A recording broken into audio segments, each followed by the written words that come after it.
ആദ്യഘട്ട തെരഞ്ഞെടുപ്പ് നടന്ന 7 ജില്ലകളിലും കൂട്ടലും കിഴിക്കലുമായി മുന്നണികൾ മുന്നോട്ട് പോവുകയാണ്. തദ്ദേശ തെരഞ്ഞെടുപ്പുകളിലെ മുൻകാല മേധാവിത്വം തുടരാനാകുമെന്ന പ്രതീക്ഷയിലാണ് LDF. ഭരണവിരുദ്ധ വികാരം കൊണ്ട് ഈ മേധാവിത്വം മറികടക്കാൻ കഴിയുമെന്ന കണക്കുകൂട്ടലിലാണ് UDF ഉള്ളത്. കഴിഞ്ഞ തവണത്തേക്കാൾ വോട്ടിംഗ് ശതമാനം വർദ്ധിപ്പിക്കാനാകുമെന്ന പ്രതീക്ഷയിലാണ് BJP.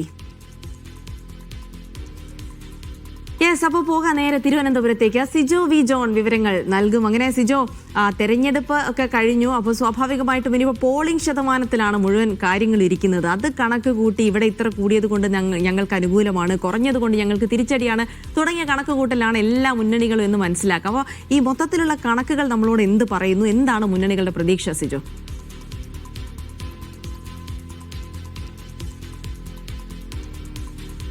നമ്മള് ജനാധിപത്യത്തിന്റെ ഉത്സവമാണ് തെരഞ്ഞെടുപ്പ് എന്നല്ല പറയുക. അപ്പോൾ സത്യം പറഞ്ഞാൽ നമുക്കൊരു ഉത്സവം കഴിഞ്ഞൊരു പ്രതീതിയാണ് ഇവിടെ നിൽക്കുമ്പോൾ തോന്നുന്നത്. കാരണം കഴിഞ്ഞ കുറേ ദിവസങ്ങളായി നമ്മൾ ഓഫീസിലോട്ട് വരുമ്പോൾ, മോർണിംഗ് ഡ്യൂട്ടിയൊക്കെ വരുമ്പോൾ 6:30 ഷിഫ്റ്റിനൊക്കെയാണ് വരുന്നതെങ്കിൽ വരുമ്പോൾ തന്നെ സ്ക്വാഡുകളൊക്കെ വരുന്ന വഴിക്ക് കാണാം വീടുകളിൽ കയറി വോട്ട് ചോദിക്കാൻ വേണ്ടിയിട്ട്.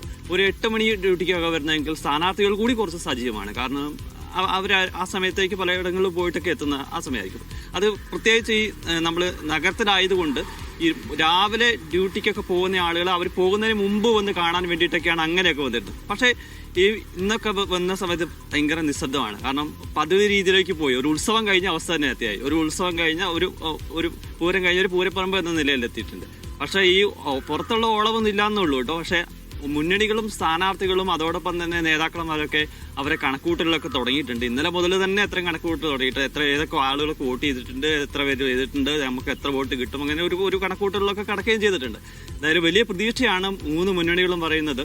പ്രത്യേകിച്ച് തിരുവനന്തപുരത്തിന്റെ കാര്യം എടുക്കുകയാണെങ്കിൽ ഏറ്റവും പ്രധാനപ്പെട്ട കാര്യം എന്ന് പറയുന്നത് തിരുവനന്തപുരം കോർപ്പറേഷനാണ്. LDF ആണ്. LDF തന്നെ ഭരണം നിലനിർത്തുന്ന ഒരു അവകാശവാദം അവർ പറയുന്നു. BJP തൊട്ടു പിന്നാലെ ഉണ്ടായിരുന്നു. ഇത്തവണ പ്രചരണ രംഗത്തും സജീവമായിരുന്നു. ചില പ്രശ്നങ്ങളൊക്കെ പലയിടങ്ങളിലും ഉണ്ടായിട്ടുണ്ട്. എങ്കിലും ആവേശത്തോടു കൂടി തന്നെ പോവുകയും ചെയ്തു. ഇത്തവണ തിരുവനന്തപുരം കോർപ്പറേഷൻ പിടിച്ചെടുക്കുന്ന ഒരു അവകാശവാദം BJP ഉന്നയിക്കുന്നു.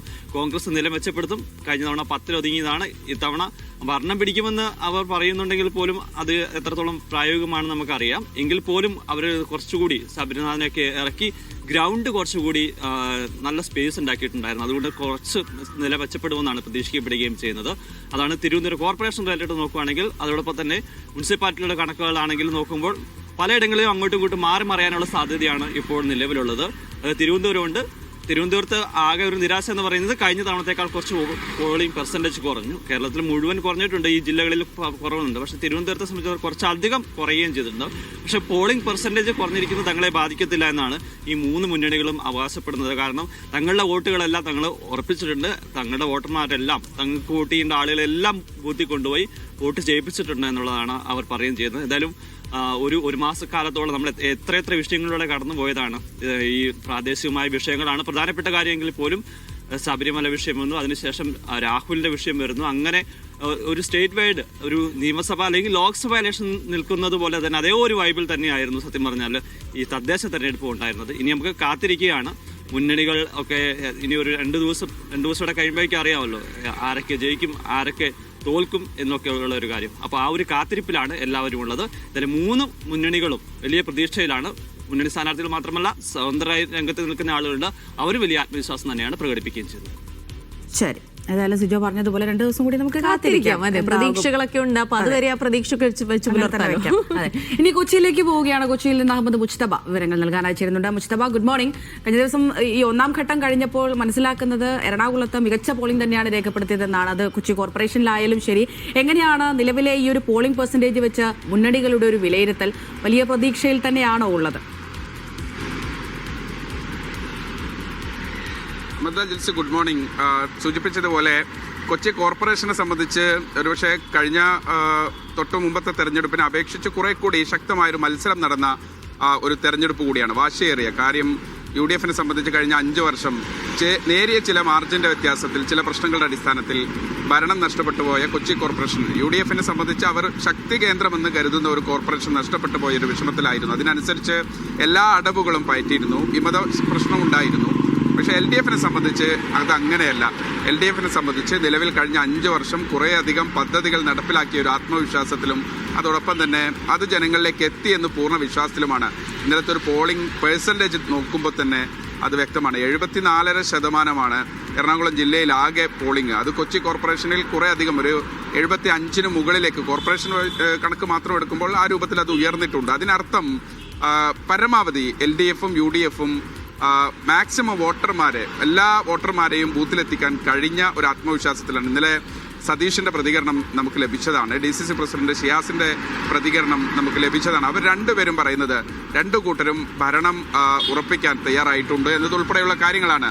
LDFിനെ സംബന്ധിച്ച് ഭരണ നേട്ടങ്ങൾ ഉൾപ്പെടെ അവർക്ക് അനുകൂല ഘടകങ്ങളായിട്ടുണ്ട്. അതുൾപ്പെടെ ഈ വോളിംഗിന്റെ പെർസെൻറ്റേജിൽ കൃത്യമായി റിഫ്ലക്റ്റ് ചെയ്തിട്ടുണ്ടെന്ന് സതീഷ് പറയുന്നു. DCC പറയുന്നു LDFിന്റെ കഴിഞ്ഞ 5 വർഷത്തെ കുറേയധികം പ്രശ്നങ്ങളെ ജനങ്ങൾക്കിടയിലേക്ക് എത്തിക്കാൻ കഴിഞ്ഞതുകൊണ്ട് തന്നെ അതിനർത്ഥം UDF, DCC പ്രസിഡന്റ് ഷിയാസിന്റെ വാക്കുകളാണ് പറയുന്നത്, UDF കൃത്യമായി തന്നെ ഈ തവണ ഭരണം തിരിച്ചു പിടിക്കുമെന്നൊരു ആത്മവിശ്വാസം പങ്കുവെക്കുന്നുണ്ട്. മറ്റൊരു കാര്യം, കിഴക്കമ്പലം കേന്ദ്രീകരിച്ചുള്ള 2020യുമായി ബന്ധപ്പെട്ട് ചില പ്രശ്നങ്ങൾ ഇന്നലെ തന്നെ തെരഞ്ഞെടുപ്പിലുണ്ടായിരുന്നു.